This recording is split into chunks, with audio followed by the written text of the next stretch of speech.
And welcome back to the Northeast Florida Surf Fishing Forecast. This video was shot Monday afternoon on the south side of the Jacksonville Beach Pier. As you can see in the opening video, Mr. Shark decided to show up while I was catching sand fleas. They're around, guys. The mullet are in the surf, and the sharks have shown up. It's about a 4-foot black tip. What's funny is there was actually 2 guys fishing, and the shark swam right behind them. They had no idea. As you can see, the work on the pier is progressing. They're actually almost out to where they'll be moving towards the end. Water was pretty decent, considering it was blowing southeast, south about 20 during the storms that came through in the afternoon, which is going to be a theme this week. There's a little cut along the beach that when it's high tide, as it starts to go out, it'll form a run out, and that's what you'd want to fish. Plenty of sand fleas on the south side of the pier as well, guys. And the fish are eating them right now. Some big whiting, a couple pompano, redfish, drum. There's the school right there. Massive school.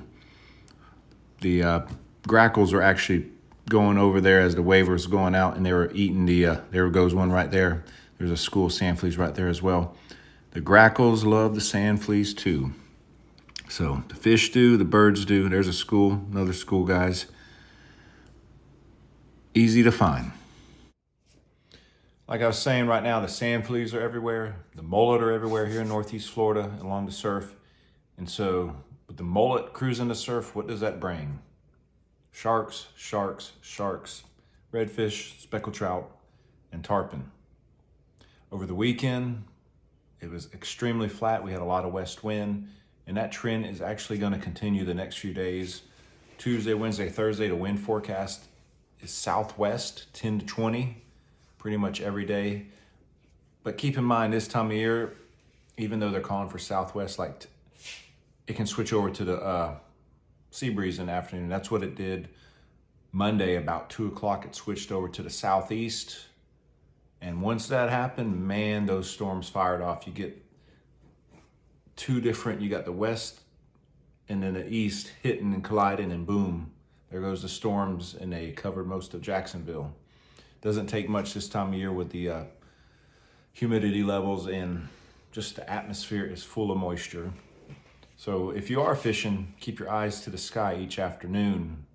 Don't get caught out on the beach with lightning. We don't need to see you on the news, guys. But the fishing, there are fish around. The water temperatures from Flagler all the way up to Fernandina are running about 83 to 84. One thing that you may not know, with the amount of west wind we've been getting, there's now a thermocline just offshore. And talking to my buddy Joe, water went from 86 down to 81 within the last few days where he was fishing.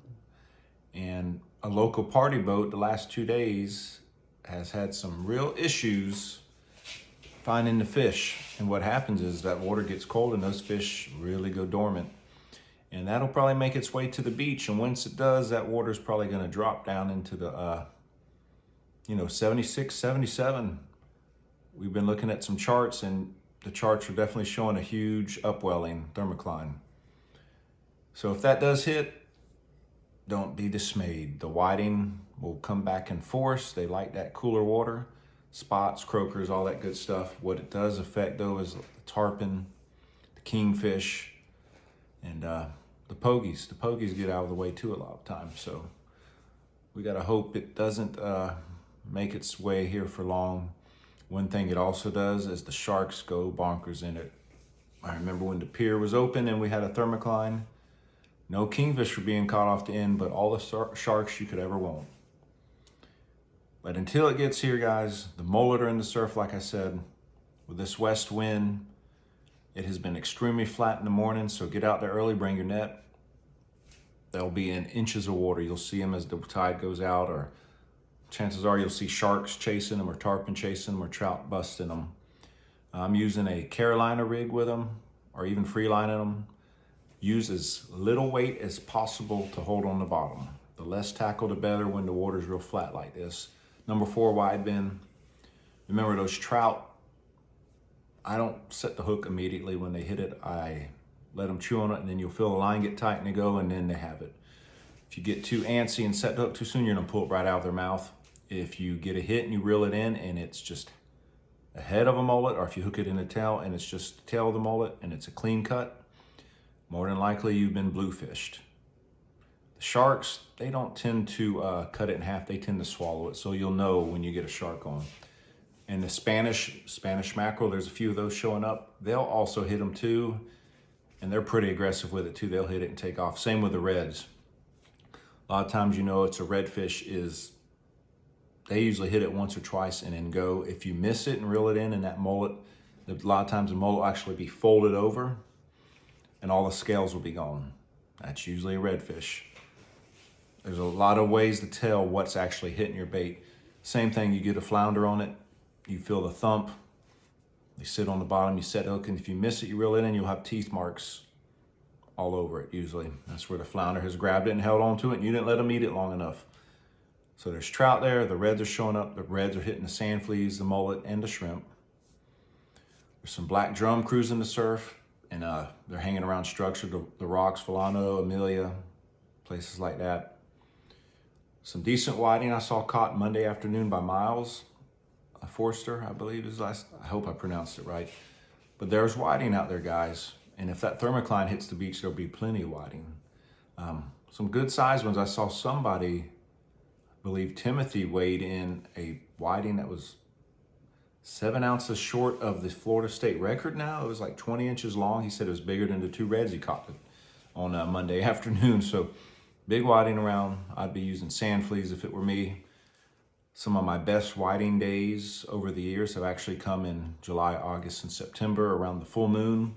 There's been days where I've caught quite a few 16 to 18 inch whiting on sand fleas, literally 20 feet from where I'm fishing, just fishing right behind the breakers.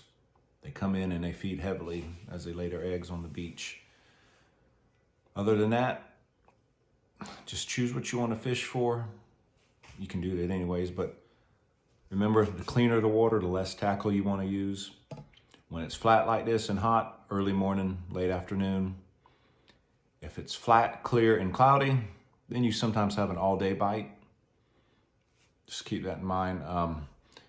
If it's clean and you got a nice southeast breeze, east breeze with a chop, you can usually fish that throughout the day. But it's that flat and clear that when that sun's up high, man, it really shuts the bite off. In the river right now, really good reports of a lot of nice mangrove snapper, redfish, speckled trout, and flounder. Sort of pick your poison on what you want to bring home to eat. Remember, the mangroves are hitting the mullet, live shrimp, mud minnows, flounder hitting the fish bite, dirty boxers, I believe, on the jig head. They're catching a lot of fish. My buddy Austin, he actually won, I think he placed first for the flounder category in the Fernandina tournament using fish bites. So good job, Austin. And check out Para's YouTube, Para Ooh, the Cambodian angler. He's been showing a few videos on how to target these flounder using the fish bites. He catches a lot of quality fish on them. It's nice so you don't have to worry about catching mullet or buying mud minnows, and you can use them multiple times dragging them. So other thing is, me and Chip, aka the sinker guy, have talked. We got a couple of sponsors lined up for our next seminar that are going to be donating some things. Have a little raffle, and I think you'll be excited with some of the stuff we're going to be able to hand out. We may have to change the venue that we were going to have it at, just because here in Duval County, the COVID resurgence is quite massive and a lot of the hospitals are now overflowing. I have my wife is a nurse, and they're going through some major changes at their hospital now with what's going on. So we'll probably have it at the beach now versus where we were going to have it. We don't want to tell you where we're gonna have it, because that's still an option in the future, and I think it'll be a pleasant surprise. So it'll probably be the beach. As soon as we have the date, we'll post it up on Facebook, on YouTube, and you'll know about it. And it'll be fun. It'll be about an 1.5-hour seminar, and we're going to go over the basics of surf fishing in Northeast Florida, baits, rigs, and also a little how-to of how to target the tarpon in this area this time of year. So thanks for watching. If you have any questions, leave them in the comments. If you haven't joined our Facebook page, Broken Reel 23, just type that in Facebook search and it'll come up. We get daily reports from the area. People fishing every day. We get water reports, what's biting. And it helps people who work late and might have to drive 30 or 45 minutes just to get to the beach to make that decision whether they want to fish mud water or clean water. So, and if you haven't subscribed to the YouTube, do it. We're almost at 3,000 members. Thanks to everyone who has subscribed so far. It's greatly appreciated. And until this Thursday, guys, tight lines.